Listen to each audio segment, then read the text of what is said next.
So here's an evaluation on the work I've done in the project. I study fashion design, so I've made a garment in my project. And started with where I got my inspiration.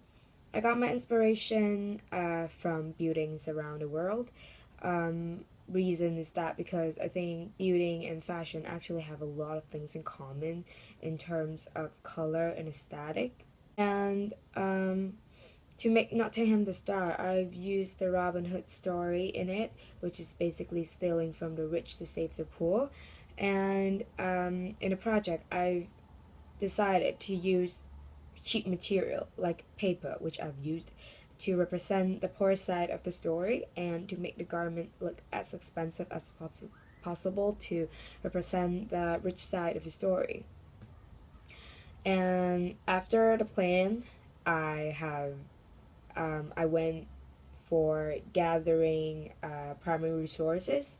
So I've gathered some photo of building and fashion together to compare the similarity to support my point of view on buildings and fashion having the same like similar aesthetic. So after that, I've go into secondary research. So during the secondary research, that is the time when I face my challenges. So the first challenges is to find material. So as I said, I use paper as the majority material in my garment, and I really find out that there are variety of paper that I can choose from, but I need to be really um, conscious about which paper does which kind of effect. Like some will be really fragile, like brown wrapping paper that will be really fragile and too thin for making a garment. Some of them will be too thick, like paper board, those kind of thick paper board. Um, that would be too thick on a garment, which it cannot be bent on body shapes, especially for women. And some of them would look cheap, like really junior kind of looking, like those kind of colored paper, colored A4 paper you can get in a pack. Those would look really junior, which doesn't achieve the goal that I'm trying to achieve, which is making the garment looks expensive. And the second challenge that I face is the fitting on model. Since I'm doing photo shoot, I have to fit my garment on a model, not just on a mannequin. And while I'm fitting her, I found that it is especially difficult because paper doesn't have the flexibility that a fabric have, and it's really stiff. So the cut and the shape of the paper have to be really precise and accurate in order to fit to model the model perfectly. And that really struggled me the most when I make the bottom of it to fit my model. So as you know, our bottom we got shapes. We got our waist, we got our butt, especially for girls. We got curvier body types. And when you use paper, for example, when you use fabric, you can use the whole fabric to wrap around your waist to create a simple dress. But for paper, you can do that. Let me show you. So like if this is the paper that hasn't been cut or anything, if you just wrap around like a fabric would do, it just does not create any curve, any body shape that a woman have. It just look like a cylinder, which is not flattering at all. So the things that we have to use on paper is to cut it in shapes and to put them in order again to create a body shape while we create the bottom. So for my dress, I've used like thick stripe to wrap around the shape of my model's body.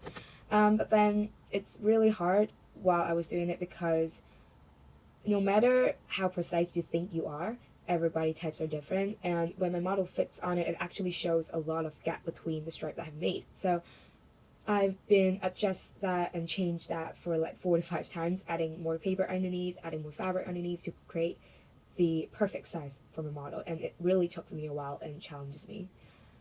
So I've learned quite a lot during the process of making my garment.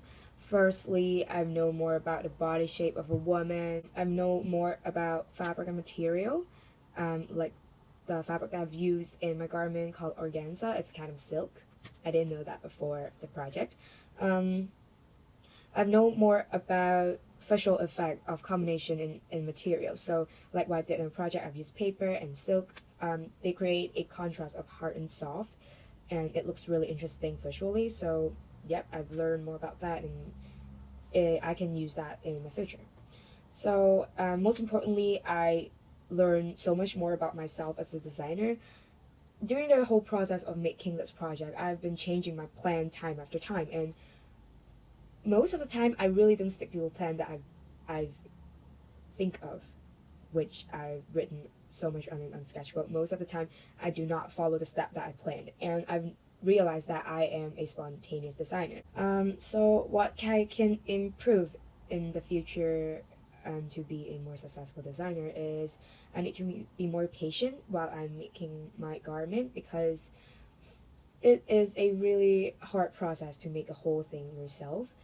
I think you can imagine. And if you don't put 100% in every details that you made in your project, when it comes together, it's gonna look bad. Like people are just gonna know in the first sight that you did not put your whole effort in it. You're careless. You just don't have patience in your garment, and that really shows. And it's not the way to be a successful designer. So also I need to improve on making bottom in my garments, because bottom for myself I think it's the most complex things to do, and it's already easier this time for me because I'm doing a dress, and while you're doing a skirt you just need to consider the butt and the waist, which is just two circle. But if you're creating a pants or even a jumpsuit, a pant is so much more complex, because you got inner thigh, you got your butt, you got your waist, you got hem, you got your calf. It just have so much more details to consider if you're making a pant. So I need to practice more on making bottom in my future to become a better designer. So during the whole process, I've learned a lot, and I definitely got things to improve. So here's my evaluation on my final work. Thank you.